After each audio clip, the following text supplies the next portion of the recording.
Serem banget gak sih ketika lo punya suatu pekerjaan atau tugas yang harus lo kerjain, terus lo kayak merasa berat sekali gitu untuk memulainya. Meskipun lo udah janji nih mau mulai hari ini, tapi lo malah nunda pekerjaannya untuk esok. Bahkan setelah esok, lo malah nunda lagi nih buat minggu depan.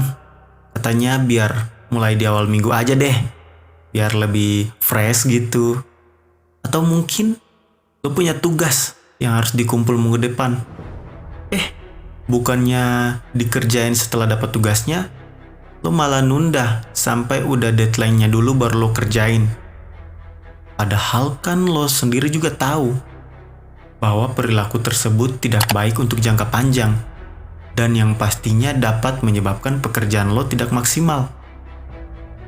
Gue sendiri juga sedang berada di posisi tersebut. So, apa sih yang menyebabkan hal tersebut? Sebenarnya sih banyak faktor. Tapi menurut gue yang paling berpengaruh besar yaitu rasa malas. Ya, malas. Untuk itu di video kali ini, gue bakal membahas tentang bagaimana cara mengatasi rasa malas tersebut.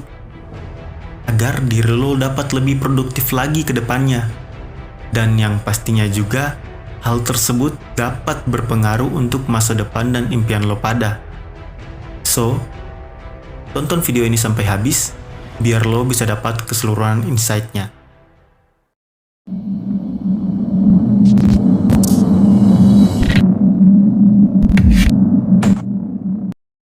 Nah, sebelum membahas lebih lanjut, kita harus mengetahui dulu apa sih itu malas.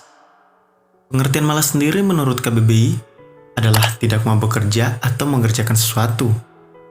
Malas juga dapat diartikan sebagai suatu kondisi di mana seseorang menghindari pekerjaan yang seharusnya dapat dikerjakan dengan potensi dan energi yang dimilikinya.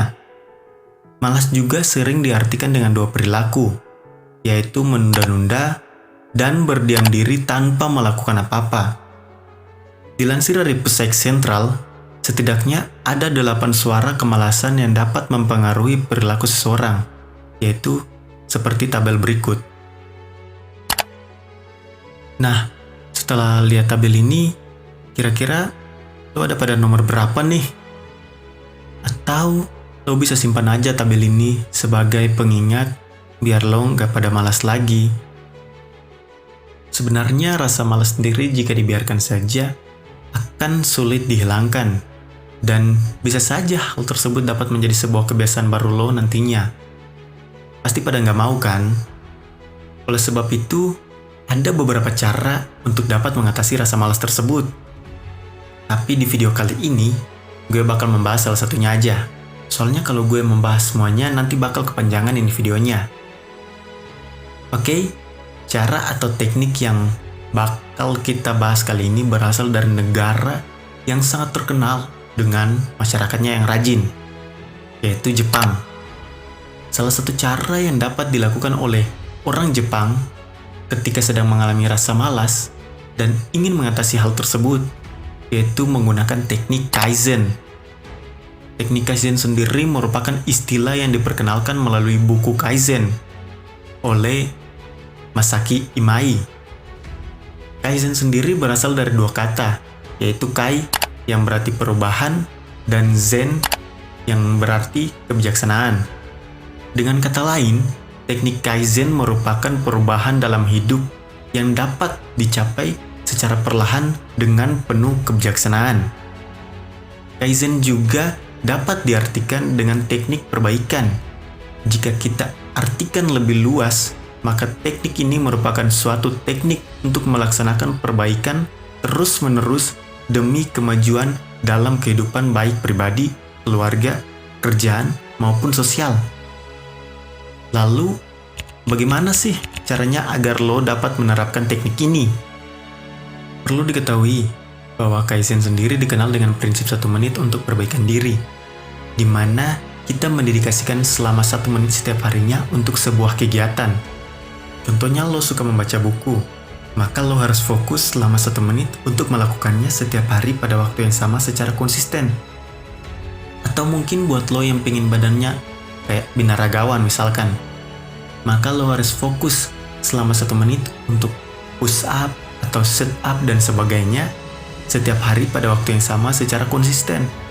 Karena kalau lo langsung nge-gym di awalnya 2 jam misalkan, pasti pulangnya langsung pada capek kan? Sehingga tanpa tidak sadar, hal tersebut memicu lo agar tidak nge-gym lagi. Jadi teknik Kaizen ini sendiri mengajarkan kita untuk mulai mencoba konsisten dulu dengan hal kecil atau hal yang mudah dahulu. Karena dengan rutinitas seperti ini, akan menjadi sebuah kebiasaan lo nantinya. Lo tidak perlu terburu-buru dalam melakukan teknik ini, apalagi kan hanya membutuhkan waktu 1 menit setiap harinya. Nah, setelah menguasai latihan 1 menit, baru lo dapat ngelanjutin ke tahap selanjutnya dengan menambah batas waktu. Misalkan 30 menit atau 60 menit setiap harinya. Nah, teknik ini sendiri dapat dilakukan oleh siapa saja dan di mana saja, asal lo tahu maksud dan tujuan yang ingin dicapai dari menerapkan teknik ini. Sekian dulu dari gue. Jika lo punya pendapat lain, silahkan tulis di kolom komentar, biar kita dapat diskusi sama-sama. Like dan subscribe jika lo suka pada video kali ini, dislike aja kalau nggak suka, dan sampai ketemu di video kami selanjutnya. Salam juang.